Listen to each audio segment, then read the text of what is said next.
What's happening, y'all? Happy belated Valentine's Day because I did the other ones on Valentine's Day. Now we're doing this after. So some of y'all might be side pieces. I don't know what you do in the squad, but y'all already know what this is. Another one-on-one with the Supervillain, the February edition. I'm glad to talk to this guy because I didn't get a chance to talk to him last month because the Rona called him. Mr. Chris Lee, what's happening, sir? How you feeling? Oh, I'm great. It was just at the time I had just gotten COVID. It wasn't that bad. It was just constant coughing. So Oh, it wouldn't okay. have been a good conversation, Okay. That Hopefully was you what or how are you feeling now, though, was the question. I'm good. It was like one day of fatigue. And then the Okay. next day I was back typical fitness workout routine, just coughing Okay. every time I did anything, but it Okay. wasn't too bad There's a lot of people considering. out here running around with now finding out about long COVID, you know, Yeah. which I was like, wait, what? And I know a lot of people, because that's the thing, people just was like, oh, because you got those people like, oh, if you get it, you're only gonna be sick at the most 10 days. And now people are like, yeah, but I'm fucked up for a long time now because of this. Right. That's why I immediately, like, once I got tested and was positive and all that stuff, I'm like, okay, let's see what I can do as far as a normal routine. Mhm. Is it going to throw anything? And it really didn't. Took me like a day or two to get my wind back as far as cardio, and then Yeah. it was like fine. Well, yeah, you've been But coughing I a lot and have everything. I have both the shots. I still need the third booster. So it wasn't like I was Out here just so good. completely bare, Yeah, just bare no. immune So system. Yeah. yeah, trying to test everything. Yeah. Well, like I said, I'm glad to hear that you're doing well. I'm sitting here. I've been right before you popped on. I'm looking at everybody talking about the potential for Austin wrestling at WrestleMania, Yeah. and so my thing is like, first of all, I don't know why anybody would be shocked because you didn't get it last time. You think they were gonna come to Dallas a second time and he don't do something, No. but also people like, oh, he ain't had a match since 2003, which is true, he hasn't. Yes. But let's not act like this man just finna grab that vest, boots, and trunk and just run into the ring and do what he He's does. even talked about every one-on-one. He talks about like if he's going to come back, he's going to do the 3-month regiment. Like he's got to be able to go at the same level. He is not someone that's just going to be like Goldberg. That's going to walk in there like, well, I'll do what I can do. I look fine. If he can't go or if he blows up, then he won't do it. Yeah, Like because he's don't get me just wrong, not going like to do there's it. nothing like being as somebody who just was in the ring and again he'll be back. I just booked like four. Let me tell you something. This business won't let me go I know. because I try to do a couple of matches and then all of a sudden I'm getting hit up. Hey, how much would you charge to do here? Come here. And I'm like, oh. So, but the thing is, there's a ring cardio you have to have. Right. And Austin was always known for that. Like before Roderick Strong got that cardio machine, Austin was a workhorse. Oh, yeah. Because he talks about there's one match he got blown up in, and I think it was Kurt Angle. He got Yeah, blown up in that because one Kurt can match. go. It was, yeah, he got blown up the one time, and that's it. Because he has a high work rate. But I Yeah. think if they take the Undertaker approach, where they work the match out ahead of time, like at the Performance Center, because that's what they did with a lot of like the Triple H match and stuff Yeah, like they that. kept Is working. they Yeah, to went make to sure they there yeah. and they have all the spots. I think they do that, it'll be fine. Especially if it's Kevin Owens. It better be Kevin Owens and not the Goldberg thing that popped up today. Goldberg, here's the thing with Goldberg, and I need people to understand this. If people don't pay attention, when does Goldberg always show up? Sorry. Right for Saudi, because the Prince wants him. Yeah. So everybody's like, why are they bringing Goldberg back? They technically aren't bringing Goldberg back. The dude paying him $10 million a show is bringing Goldberg back. Yeah, and it's just weird because that was popping up today. Like Goldberg's the match at WrestleMania. I'm like, all right, the match. That they're already running with the Kevin Owens thing already with the Texas stuff. So they wouldn't do that unless that's the guy. And I don't think Stone Cold. Now, I do think if they're going to have him do like one or two matches, Goldberg would be one of them, but not the first one. Stone Cold's not doing that the first match. No, He's going to want to have a great match. And if it's that's why you have WrestleMania, Kevin Owens. It's Kevin Owens. Yeah. If it's WrestleMania, it's Kevin Owens. It's stunner for stunner. Yeah. And Stone Cold can go over. Right. Owens, he'll put Owens over with no problem. Yeah. Or shit. I don't think Kevin Owens would mind putting Austin over. No, I think I think Stone Cold's first match he has to win. And we've seen Kevin Owens lose over and over, and he never he never loses his star power at all. Yeah, he'll doesn't lose to Seth Rollins, he'll lose to whoever. It doesn't matter because Kevin Owens, and he's so good at promo and everything else he does. You know, and he just got that big contract, which helps.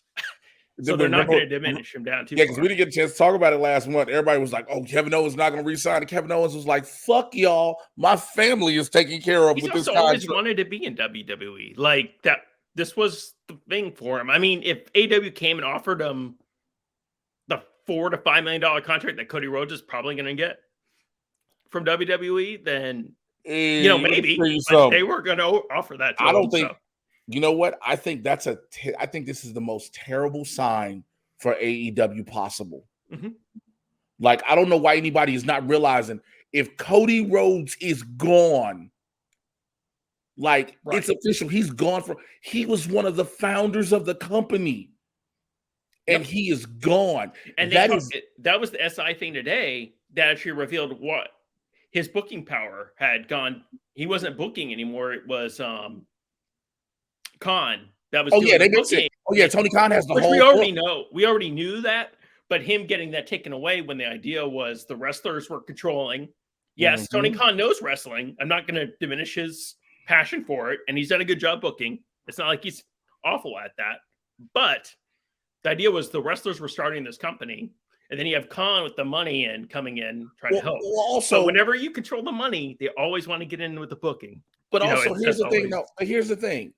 Cody Rhodes, people can talk shit about Cody wanting the book, but people got to remember the one thing Cody has over everybody else that was the executives as far as the elite goes. He understands how a wrestling program on television is supposed to work. He knows that system. He understands the structure of matches building up, no matter whether or not you might not like the character or whatnot, or whatever the angle is. He understands all that. Tony Khan, both of them, because when he started in WWE with that system, and then he got out. And then he did the indies the right way. He went to New Japan. Did stuff there, chose the guys he wanted to work with, figured out that style, and then blended it together for AEW. Now, the problem with AEW is they have too many gimmick matches, which was some of the stuff what WCW used to do, like too many death matches and stuff like that. It's called history is repeating itself, and no one wants to call it out. Yeah. Again, it's not his. I said this openly on other videos, podcasts, or whoever I've talked to. The biggest issue, like the issue, isn't always, oh, they got former WWE guys. That's how it always goes. They're big companies. Guys always work around. That's how it was back in the day with the NWA, AWA, World Class, and all that other stuff. Right? That's not a problem.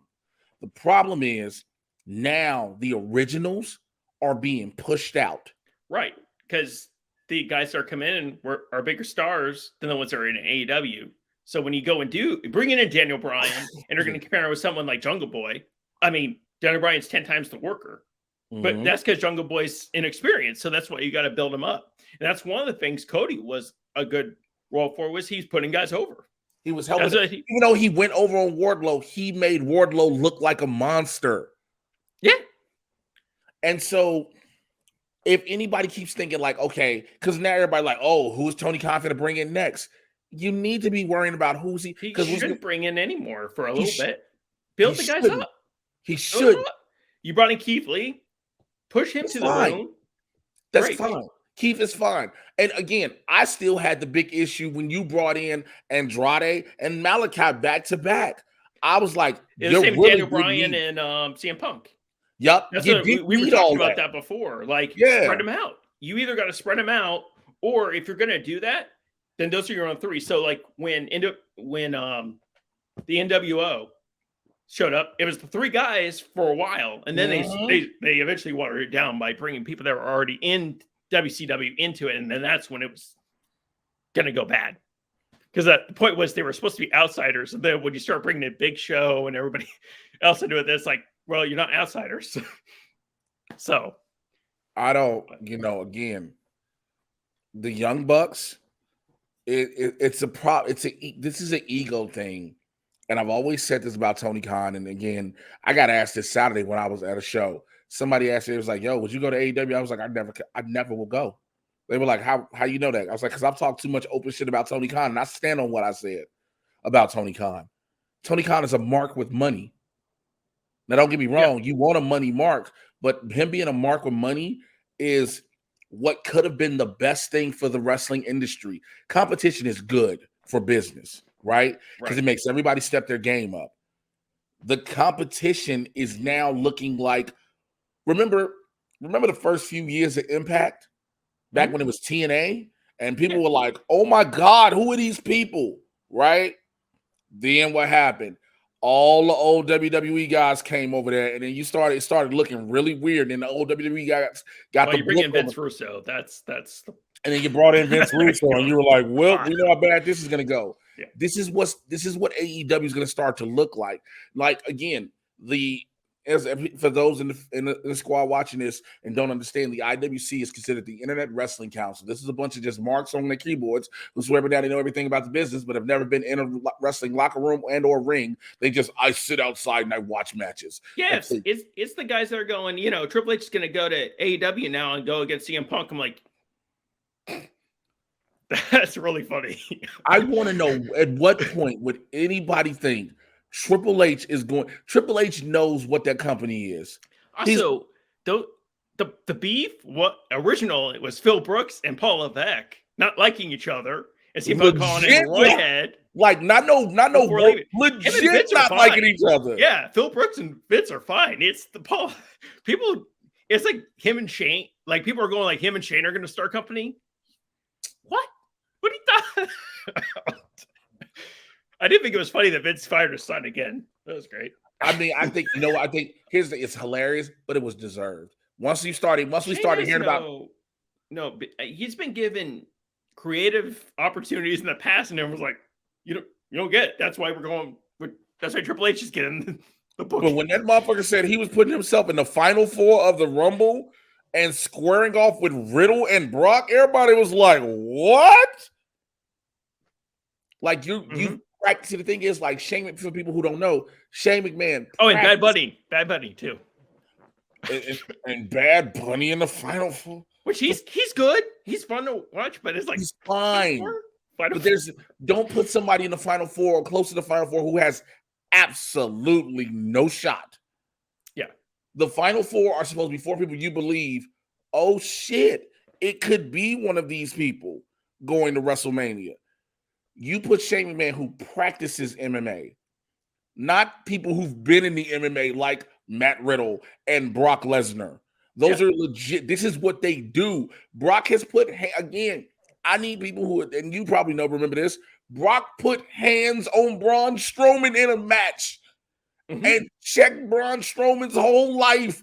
Braun Strowman got racist now. Brock was like, bop, and he was like, oh, shit. But, I just don't get it, man. Yeah, it's crazy right now. It's at least fun though. It's at least exciting. I agree. It's very much fun. Again, wrestling is it's supposed to be fun, but it's people are like, oh, well, the WWE is doing this. I'm like, look, the WWE's had its lulls just like anything else. I always tell people, let's not forget the era of Mason Ryan, Jack Swagger, and all these guys you didn't give a shit about. That we all was like, whoop, the company's done, and they made it through. SNL. The Shield was that thing. That was what. The Shield is what saved it from that era. The Shield saved it. And then, again, SNL on the other end. SNL has had seasons where people were like, well, it's probably finally going to get canceled. And next thing you know, they get a cast together and it shoots back up. Like, this season's good. Yep. For whatever. And it's not a lot of names, which is kind of cool. Kind of fun again. Yep. But. And so it's just with wrestling, it's just like now you watch it and you're just like, all right, you want to see people on TV. For me, like I said, the thing about AEW was always, this needs to stop being a fucking indie show. And B, you get his talent. Yeah, this talent that hasn't been on TV. You got to train them to be on TV now. Because this isn't working an indie show. And I didn't get a chance to talk to you last month about this. I recently talked to a guy who is currently on the AEW roster. I will not say their name. And they were like, yo, it's great. It's a lighter environment. Nobody's walking on eggshells, of course. But it's almost, for lack of better words, the inmates are running the asylum. It's a giant indie show. Right. You can't be considered a mainstream company when you're an indie show with a TV deal. The casual wrestling fan that doesn't go to indie shows don't know what indie shows are. They only know what a wrestling production program of what Impact used to be, WCW, WWE are. You have, yes, the wrestling you do in the ring can be different, but you need to present this program. And unfortunately, I get this. There's a new era, guys, and I was talking to Sam Bodie and D'Lo Brown over the weekend about this. We get it. You don't want to sound like the old crotchety man, the crotchety old man, but you're gonna have to have people that look like wrestlers.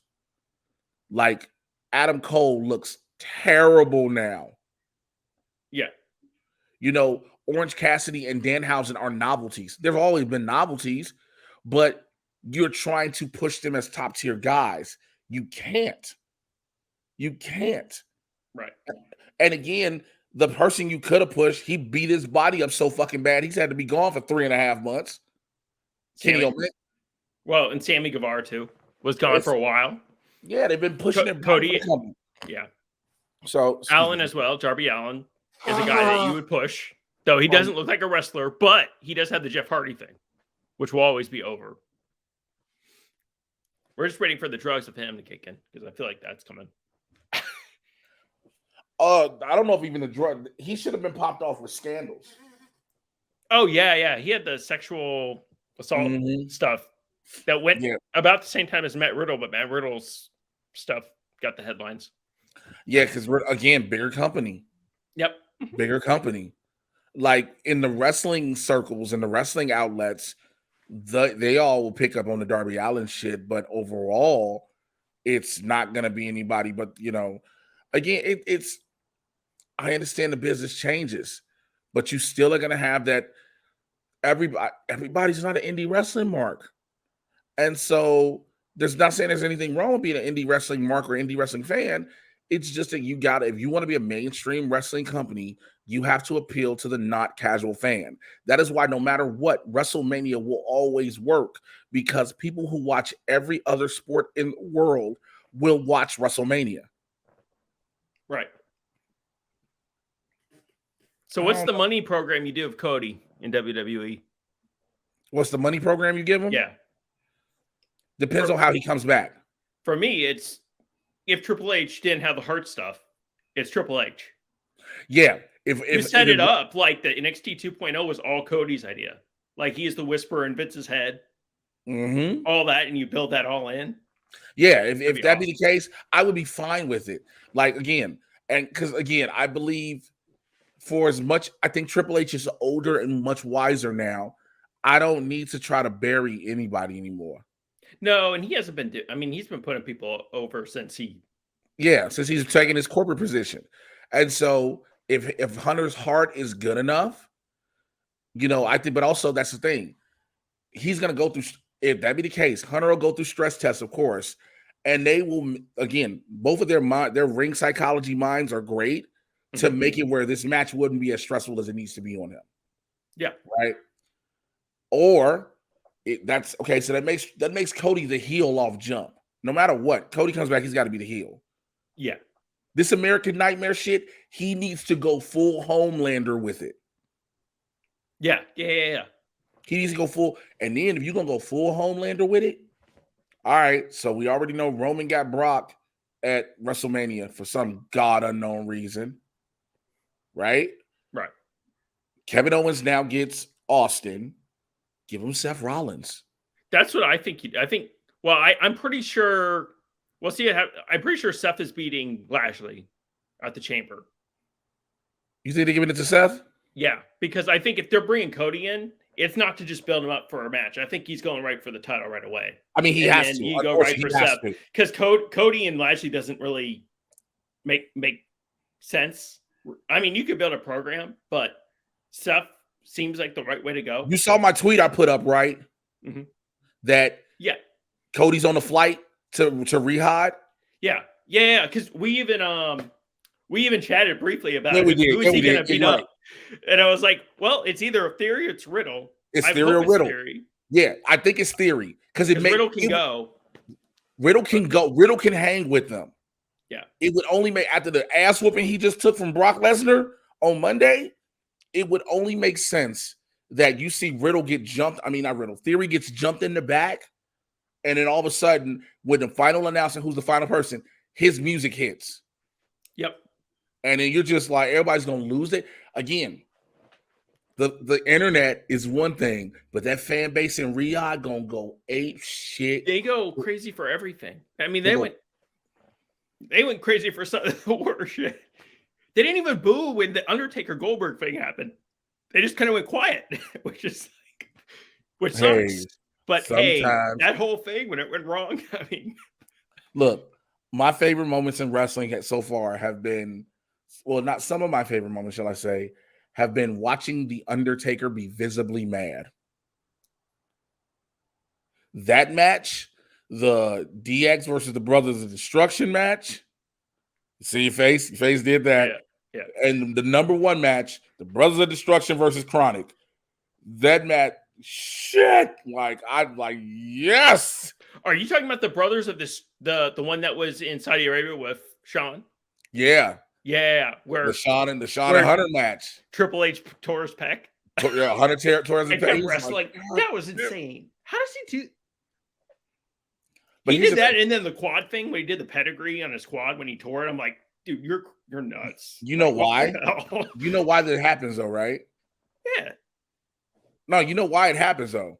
So this is the problem when guys like Triple H has been trying, like recently, I think even after that, he trains more for function, right? Yeah. When guys get so jacked up and if they have zero body fat, you leave your muscles prone to tear like that. And so that's how The Rock tore his fucking pec during that match. No, he tore his his abdominal muscle. It was abs muscle. Yeah, it's his abductor from it. Yeah, he explained it. Abductor from his groin, and it was like, no. And so that's another guy they're talking about having like another guy at WrestleMania that's as big as Austin. I'm like, who? I can't. Who the fuck is as big as to fill out both nights because they want one. That's what the rumor is, that there's a WrestleMania, there's a Steve Austin level guy. I'm like, well, there was no one. Not even Rock was as big, but that would be the guy. It's Taker. It's Taker. It's Taker. Because again, what match do you put him in? Because the rumor is it's AJ and Edge. So that's fine. You don't have to have Taker Taker doesn't have to have a match. Taker just has to show up. Yeah, but they said it was a match. That's the okay. So that's why I'm like, remember that match Taker had with John Cena? Do you remember the Taker John Cena match? Oh yeah, the cinema. Yeah. No, not the cinema. The Taker not John the cinema. Cena. I know the cinematic. No. When Cena was in the audience for the whole night trying to call out Taker. Oh, that's and right. Then he gets told, "Yo, you got the match." And then he does the one move, and yeah, that's what you're gonna get out of Taker. Yeah. Because if you've seen pictures of Mark Calloway, he don't look Undertaker Mark Calloway at all. No, he's lost weight and he's healthy. And he's not going to get that big. He's not going to get that big that quick. Because again, this is mid-February. Or you can tear the mixed tag stuff. You do Undertaker and don't do this. His wife don't do this. Don't do this. Don't do this. Because that would kill. Look, let me tell you something. Mark Calloway has already killed a lot of what The Undertaker was by now talking, doing interviews and everything, right? Yeah. If you want to kill everything about The Undertaker, you have him tag with his wife. Yeah. He would never, The Undertaker should never be able to return after that. No. I'm going to tag with my wife. You'd be like, the fuck? No. No. I don't know, man. So what else is going on, brother? Get ready for Peacemaker in, was it 6 hours over here? Dude, I can't. I'll watch it when I get up in the morning. Yeah, same. Because I got a show tonight. I mean, normally, like some shows I stay up for midnight, but I got a show tonight, so I don't know how long I'll be up. Well, it's 3 a.m. here on the East Coast, so I ain't doing that. I forget. Yeah, y'all get when we have the midnight drop. The fact they just announced they got a season 2. Yeah, which is cool. Look, he's got a season 2 excuse me, somebody else is getting a spinoff series. DC was like, yo, we hit the golden egg. We got the goose with the golden egg and James Gunn. I think if they're doing a spinoff, it should be Bloodsport with his daughter. But like if you could get Idris Elba and Storm Reed, and you can do again tying in the father issues that James Gunn likes to screw with, you had that dynamic in there. Well, would be kind of an interesting way to go. I saw a meme that put up a picture of Robert Patrick and August Smith. Was like, yo, somebody tell Tyler Dubois, Robert Dubois is not the worst father ever. No. Like, Robert Dubois is not the worst father. No, but that would be interesting because, you know, you get the father or daughter thing of them having to do something together. Yeah, because Waller was involved already. You already set it up with Waller. Because the only other character you can do is Ratcatcher, and Ratcatcher to me would be someone you add to a show. Like it's somebody, she is someone you add to Peacemaker season 2. Really? Like it's part of the redemption kind of thing. Yeah, you don't think she could carry it? She might be able to headline a show, but it would still have to be someone from the Suicide Squad, I think, to do. She's a great actress. Yeah. But I think it's different when it's John Cena or Idris Elba leading the show. But I mean, if it's James Gunn doing it, I think that's earned enough. And that's what I'm saying. I think that was the thing I was going to say. I think when we talk is James Gunn, I think that in itself that lends itself to saying you got to trust it. Like I said earlier, DC was like, we got the goose that laid the golden egg, and I think they thought they had. This is just maybe I'm just shooting for the stars saying this. They thought they had it in J.J. Abrams. But now they realize they got it with James Gunn. Yeah. You know what I'm saying? Like they thought like you need something unique and weird. James Gunn's the guy to do that. Or to bring something different to it. And make it work while he's doing it unique and weird. Yeah. Because I think nobody else, like I said, I got a couple buddies work for that worked on the DC CW shows. Yeah. They were writers. And like they'll call me after we talk, like almost after every episode of Peacemaker. And they'll be like, I'm fucking pissed. And I'd be like, why? They'd be like, we would have never been allowed to do any of that. Nope. Like, we would have never got a chance to do anything close. Like, he gets to, like, look, Doom Patrol and Peacemaker get to go way outside the box. And it's beautiful. Yep. Now, to be fair, like, Legends of Tomorrow gets to play with it a little bit. That's the one show that plays with it. You know, Superman Low season 2 isn't doing great for me at this point. I like it. I let go. I like some of it, but they're messing with they introduced Bizarro is already introduced in the show in season 2. I'm like, it's too early. Because the point is when they did Bizarro and like Smallville, like it was 7 seasons in, so you knew this Clark Kent. You could pick up the small differences in the character. We haven't been with this Clark Kent enough to notice differences. And at this point, their Bizarro is like basically a zombie Superman, essentially. Has no personality yet. So I don't know if you remember. I don't know if you're in. Forgive me if I'm wrong. I don't know if you're old enough to remember the old Superboy series they had. And they actually brought Bizarro in, and Bizarro. The problem with Bizarro was he was legit the opposite of Clark Kent, right? Right. But he had the comic bookish face, the structure, like he was like almost Solomon Grundy-esque, but not Solomon Grundy-esque. And he would wear regular clothes when he wasn't wearing his Bizarro Superman suit, and would say, "I'm Kent Clark." And nobody ever put 2 and 2 together. Well, it's not that everybody kind of knows, like around the world, that this evil Clark Kent's out there. So that also is kind of weird. Like, what's the point of it? The only thing that's working is they're doing this cult kind of thing of Lois. So they've changed Lucy. It's not the Lucy from Supergirl at all. It's this Lucy that is a part of it's the same actress as Jenna Dewan. Yeah. But she was brainwashed in a cult. And like it's still in the cult, and Lois has like no relationship with her and is trying to get her out of it. So they gave something for Bitsy Tulloch to do, is what you're saying? Yeah, and she's the strength of the show. Yeah, she's the strongest part. Now, last season, what they did a good job, they made the teen stuff interesting. And they've improved Jordan. Jordan's not as awful. And he's starting to become like Smallville. In a sense, he's like Sam is taking him under his wing to kind of teach him how to like be smarter about saving people and not get caught. Yeah.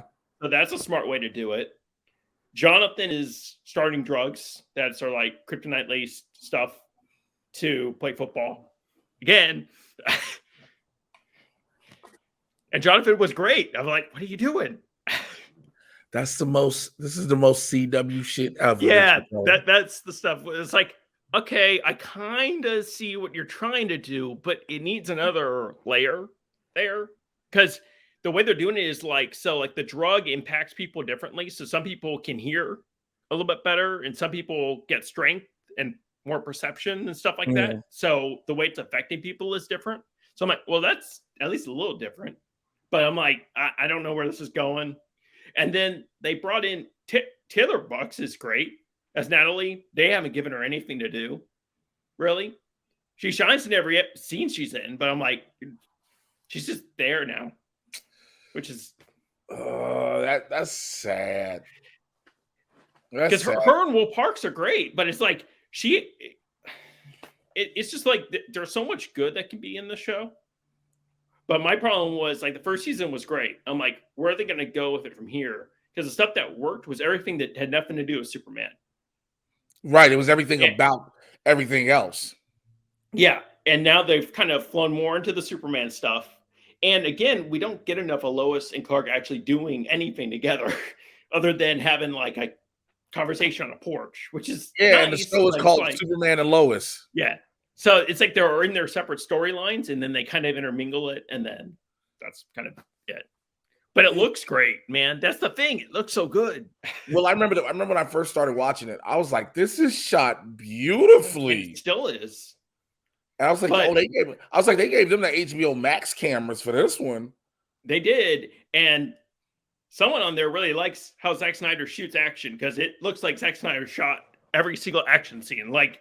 Big slow motion hits that you see every time, craters. Okay, that means somebody was like, "Hey, listen, this is what I need you to do. I need you to go ahead and make this slow motion. How much? 10%. 10% of what? Every episode." But it's got so much potential, and that's the thing when you watch it, I'm like, okay, we're kind of getting season 2 of Flash a little bit with some of this stuff. But look, we're about to get season 9 of The Flash. Yeah, I was surprised that Grant re-upped. But I mean, this might be it though. He probably re-upped and just did. But my only issue, my biggest issue is how do you end it? Because you've taken the villains that could have been his final villains. And you've already used them. You've used them all. I mean, the way you would usually do a final season is it comes full circle, right? So you would think it'd be Reverse Flash, but they've done that so much. Or Savitar. Yeah, but he's dead. I guess you can bring him back. That's what I'm saying. But what I'm saying is like you should have waited. They should have waited to use Savitar because your greatest enemy is yourself. Like. You did that season 3, dog. Like you got rid of that quickly. For me, I would just swap Ezra for Grant. I would just use Flashpoint and swap them both. But that because to me, Ezra's fine as the Flash. To me, he's not Barry Allen. He just doesn't feel Barry Allen to me. He feels like Bart Allen. Yeah, he feels more like a kid. Yes, he feels more like a kid. And Grant is just kind of perfect. Like he can play a little whimsy, but he can also play really intelligent, smart, sciencey, kind of dorky.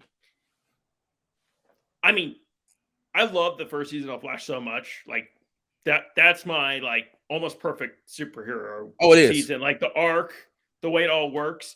But man, you watch some of those scripts now, like looking back at this, like Grant made some of those things like, hey, I know I'm out in the suit, but you're all out there with me. It's like hokey, but he made it work, when it, otherwise if anybody else is playing that role, it probably doesn't land. You're like, oh, come on, that's so cheesy, but it works. I think the problem is not just even Grant in this situation. I think it's the fact that you can look at the old cast members, minus Tom Cavanaugh, You look at the older cast members, they like, all right, here we go again. Let's do this shit again.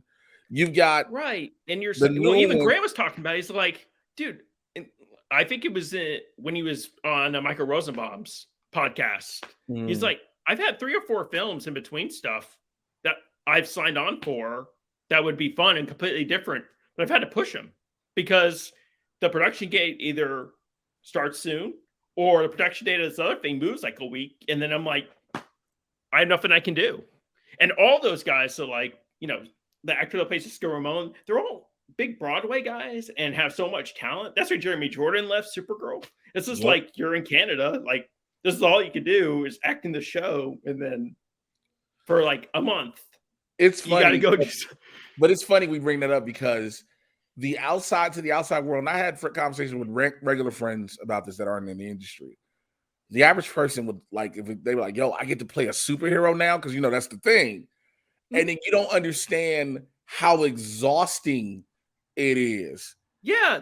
Well, you can if you ever pay attention and you watch them do interviews late into the year and stuff like that, and you see the bags under their eyes. Or if you ever pay attention to just how acting on a show works, like the 13, 14-hour days over and over again, it weighs you down. You know, it's just like... Yes, it does. That, you know, look, being in a movie is easier because you might have a couple of 12, 13-hour days, but it's only so long. It's only for like maybe a couple of weeks. And when you're a series lead of a show, it's more than just showing up. Like Stephen Amell talked about it all the time. He's like, some people didn't, you know, I'm sure I came off as a jerk sometimes to people that weren't prepared. But as a lead of a show, I expect a certain level, you know. Hey, especially Stephen Amell, because he was doing a lot of stunts too. Listen, so that's why. But you know, Ruby Rose, she didn't want to be. She thought she could negotiate her contract to be on set 2 days, and they were like, ma'am, no, you're the lead of the show." Yeah, the Ruby Rose stuff is bizarre. I mean, it's just that whole thing was weird. It's just so, you know, it's just like you want to. There is when you're in any TV show, because I got friends who are on other shows, dramas and whatnot. It's a long day. It's absolutely a long day, but there is the long day until it's a superhero and an action, and like if it's any type of action show, that shit is long because you're not just shooting an action scene from one angle. All right, we got to do it again from this angle. All right, we got to do it again from that angle. Because they don't know how it will look till they get in the post and put the CGI with it. Yep. So then that's when they go, okay, this is how it's got to look like this, and that. Yeah. Oh, man. What did I get an audition for? I got an audition for a monster. Cool. Great. Great. I've been getting a lot of cartoon voiceover auditions. And so. That could be fun, though. No, they can. They definitely. I want to get them. I hate that I'm starting to sound stopped up because the weather changed out. I don't know if you saw me tweet about it. I've been up since 5 this morning. What happened was it got kind of cold in the valley where I live out here in LA last night. So I turned the heat on in my apartment. I forget when I turn my heat on, my apartment dries out real quick. Okay. But also while the weather was changing, because we went from 80 to like 50 real quick. My sinuses was like, hey, bitch, remember me? So it caused my sinuses to inflame up. So I couldn't get any sinus relief, and I didn't have any pills. It's 5 a.m. So like 8 this morning, I was like, fuck this. I'm going to the gym. And I sat in the sauna. The heat in the sauna allowed my sinuses to go down. I was like, oh, thank God. Well, now I'm kind of having that little congestion because I got to take some more allergy pills too. I'm just gonna buy some cold and sinus pills if I can get some from fucking pharmacy. But so that's why I sound like this. I'm like, God damn it, I hate this weather change because it went from. But again, it should have been expected. It went from 90 to 50. Yeah, I'm originally from Florida, so we were used to. It'd be like 45 in the morning somewhere there, and then it'd be like 80 like 3 hours later. They're like, that's great. But is that like allergies all out of whack? But is that like a normal thing? Yeah. In Florida in the winter, yeah, it'll be like 30 or 40, and then it will kick up to 80 in the afternoon. It's that, and then storms that just come out of nowhere in Florida for like a half hour, and then it'll be like 85, and then raining, so the humidity's out of whack. Now I live in South Carolina, so it's not as bad as that. But okay, yeah. Well, listen, I got to get ready to get up out of here. I know, man. Oh no, I enjoyed talking with you, man. I enjoyed having this wrestling conversation with you, definitely, because it's these next 3 months. These next month and a half, not even 3 months. It's next month and a half because WrestleMania is the first week of April. This next month and a half is going to be extremely interesting. Yeah, it'll be a blast. I wonder if AEW is going to book something in Dallas, though. I feel like they're going to do something. If they are, I don't know. I guess they're waiting to announce it. Yeah, they usually don't announce way in advance. Yeah, because they do it like a month or two.